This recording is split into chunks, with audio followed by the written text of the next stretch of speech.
Raise your hand if you love traveling. Thank you. Who doesn't, right? It was around 6 years ago. I just finished my 2-week semester break from college, and I was on my way back to Dredwa. Yes, for those of you who don't know, I went to Dredwa University. So I woke up very early that morning, grabbed my stuff, and headed to the train station. Shortly after I reached the train station, a few of my friends showed up, and after we waited a little while, we were called to board the train. I remember it was a beautiful, breezy morning, and although we all wished for a semester break that lasted for more than 2 weeks, we were all happy to see each other nonetheless. So we were having small talks, cracking jokes, laughing, but we were completely unaware of what was about to happen. Soon it was lunchtime, and after we enjoyed our lunch, it happened. The train suddenly stopped. We were around Awash by this point, and at first we didn't think much of it because usually these trains face technical difficulties here and there, so it's common for them to stop every few hours. So like I said, we didn't think much of it. But after we waited around 15 to 20 minutes, we started to get worried, right? Because we didn't know what was happening. So we decided to look out the window, and to our horror, we saw a group of armed men standing next to our train. We could tell that these men were Afar natives because of the way they were dressed, their hairdos, and of course their clashes. So at first, we were extremely nervous because we didn't know what they wanted from us, and we've all heard stories before. So the situation became very tense very quickly. A few hours went by, but we still didn't get any answers. It was around late afternoon by this point, and the sun was actually about to set. So we started thinking of the worst. We started preparing for the worst. I mean, were these people waiting for nighttime to do something to us? Were they going to blow up the train? We simply did not know what they were up to. So there was this feeling of unease inside the train.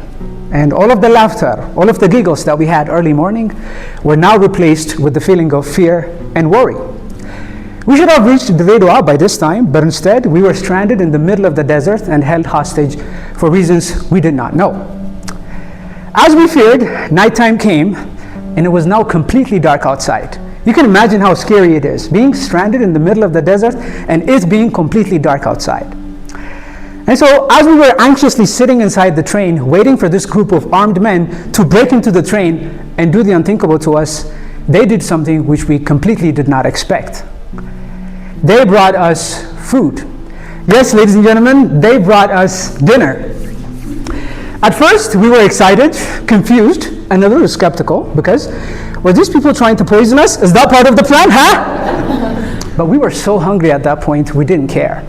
So we devoured the food that they brought us, which was rather delicious, by the way.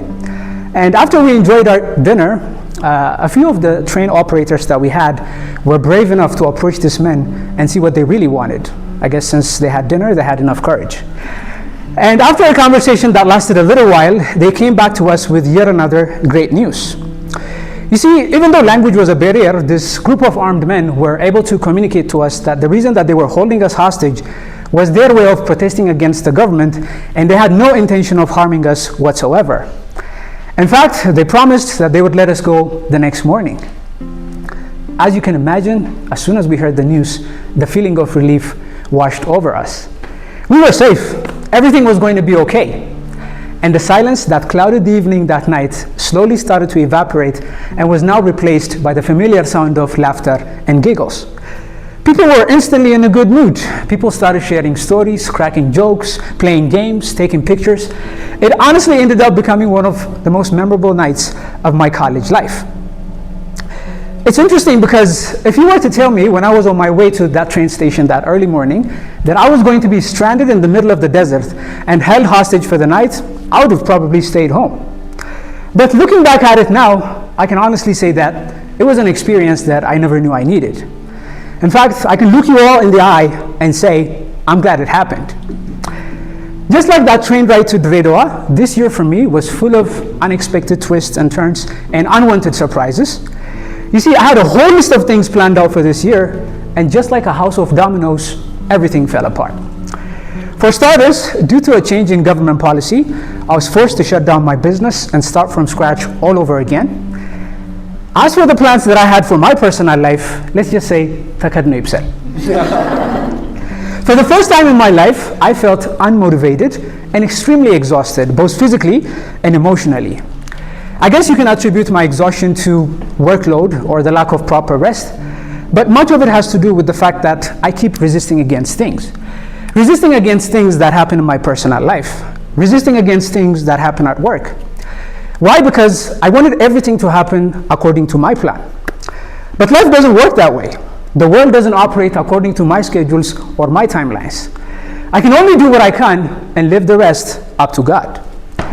So friends, if you're like me and things are not necessarily going your way, perhaps you're frustrated, maybe you're worried, I can't stand here and tell you all that everything is going to be okay. But what I will tell you is that just like that night I spent stranded in the middle of the desert, there will come a day in the future where you'll look back at this moment in your life and say to yourself, I'm glad it happened. Back to you.